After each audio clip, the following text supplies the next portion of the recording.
तो स्वागत है आपका हमारे YouTube channel DS coaching classes में। और आज मैं आपको हिंदी पद से लेके आया हूँ इम्पोर्टेंट क्वेश्चन जो आपको बोर्ड परीक्षा में बड़े आसानी से मिलेंगे। देखिए, इससे पहले मैंने जो वीडियो बनाई थी वो हिंदी गद्य के क्वेश्चनों की थी। अब यहाँ पर मैं हिंदी पद के क्वेश्चन बताऊँगा। ठीक है, आप बड़े ध्यान से इस वीडियो को देखिए और ये याद कर लीजिए। ठीक है, उसके बाद देखिए, पहला क्वेश्चन हमारा है रीतिकाल की कालावधि बताइए। तो रीतिकाल की कालावधि क्या है? मतलब कालावधि का मतलब ये कब से कब तक चला था।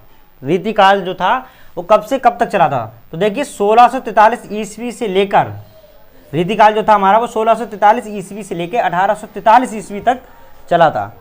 रीतिकाल अगर जब भी ये क्वेश्चन आपका बोर्ड में आए, परीक्षा में आए, ठीक है, तो यहाँ पर जो इसका आंसर होगा वो होगा 1643 ईस्वी से लेकर 1843 ईस्वी तक। ये क्वेश्चन जो हैं आपको बहुविकल्पीय में मिलेंगे। मैंने यहाँ पर क्वेश्चनों के आंसर बनाए हैं। ठीक है, आपको बहुविकल्पीय में 4 ऑप्शन दिए गए होंगे, उनमें से कोई एक ऑप्शन चूज करना होगा, क्योंकि एक क्वेश्चन में 4 ऑप्शन दिए गए होंगे। जो एक ऑप्शन सही होगा वो आपको चूज करना होगा। ठीक है, तो वहाँ पर ये जब रीतिकाल की कालावधि बताइए लिखा होगा तो उसके नीचे 4 ऑप्शन और होंगे और एक ऑप्शन ये वाला भी होगा। ठीक है, तो ये यहाँ पर जो आप यहाँ से पढ़ लेंगे तो आप इसको बड़े आसानी से लगाएंगे, टिक लगाएंगे। ठीक है, तो यहाँ से प्रश्न दूसरा है, आधुनिक काल की समय अवधि क्या है? आधुनिक काल की समय अवधि क्या है? तो आधुनिक काल की समय अवधि है 1843 ईस्वी से वर्तमान तक। 1843 ईस्वी में हमारा कौन सा रीतिकाल खत्म हुआ था, लेकिन तब से अब तक वर्तमान समय तक आधुनिक काल को माना जाता है। ठीक है, तीसरा क्वेश्चन हमारा है प्रगतिवादी युग की कालावधि क्या है? प्रगतिवादी, ठीक है, प्रगतिवादी युग कब स्टार्ट हुआ था?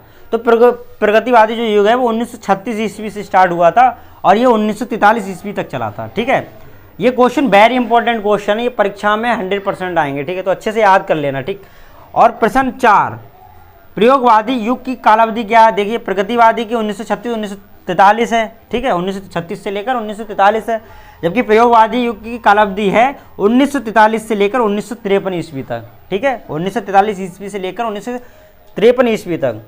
अब यहाँ पर 5वां क्वेश्चन है हमारा, भारतेंदु युग किस काल के अंतर्गत आता है? भारतेंदु युग किस काल के अंतर्गत आता है? ठीक है, तो भारतेंदु युग है वो आधुनिक काल के अंतर्गत आता है। और आधुनिक काल कब से कब तक है?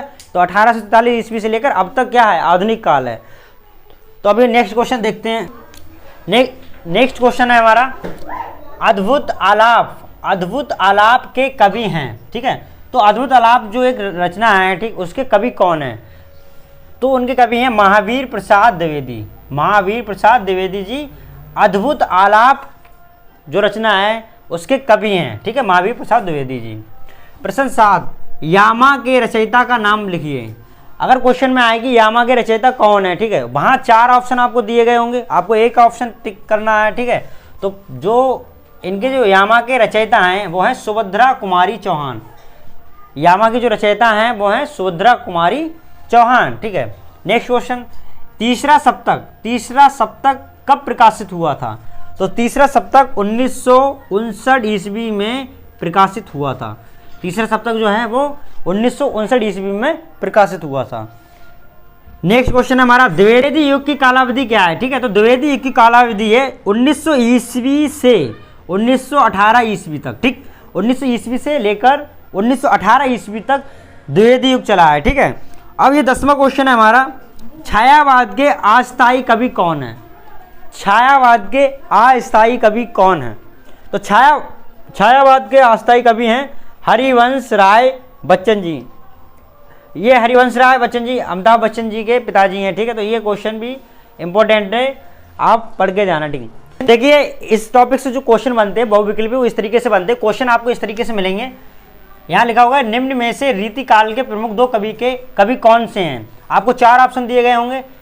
पहला ऑप्शन का, पद्माकर, खा बिहारी, गा विकल्प, का व खा दोनों। मतलब कि क्वेश्चन ये जो दिया है रीतिकाल के प्रमुख 2 कवियों के कौन से होंगे, तो या तो ये होंगे, मतलब ये ऑप्शन दे रखे हैं, और यहाँ पर एक ऑप्शन दिया है कि विकल्प का व खा दोनों, मतलब जो ऊपर के का और ये खा है दोनों ये हो सकते हैं। ठीक है, और घा सूरदास। तो आपका सही विकल्प है वो ये गा। ठीक है, गा जो है वो सही विकल्प है। पद्माकर और बिहारी दोनों रीतिकाल के कवि थे। ठीक, दूसरा क्वेश्चन हमारा है, कुमकुम किस विधा की रचना है। ठीक है, कुमकुम किस विधा की रचना मतलब कविता है, निबंध है, नाटक है या गद्य काव्य है। तो यहाँ पर हमें पता है कि हम पद पढ़ रहे हैं तो अभी तो वैसे ही पता चल जाएगा कि ये कविता है। क्या है? कविता। तो कविता संग्रह है कुमकुम।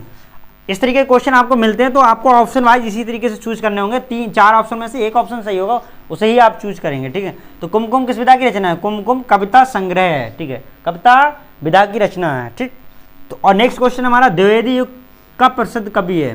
तो यहाँ पर 4 ऑप्शन देखे, मैथिली शरण गुप्त, खा जयशंकर प्रसाद, गा हरिओंद और गा नागार्जुन। तो हमारा जो ऑप्शन सही हो जाएगा वो हो जाएगा का, मैथिली शरण गुप्त। द्विवेदी युग के ये प्रसिद्ध कवि रहे हैं। ठीक है, तो इस तरीके से क्वेश्चन आएंगे, आपको इस तरीके से उनके आंसर देने हैं। ये 5 क्वेश्चन आएंगे, प्रत्येक क्वेश्चन 1 नंबर का होगा और 5 क्वेश्चन होंगे। तो आपको ये अगर ये पता होंगे और सारे क्वेश्चन सही करके आएंगे तो आपको मिलेंगे यहाँ पर 5 नंबर। ठीक है, अगर वीडियो पसंद आई हो तो लाइक जरूर कर दें और हमारे चैनल को सब्सक्राइब कर दें। ठीक है, और कमेंट करके हमें बताएं कि हमारी वीडियो कैसी है।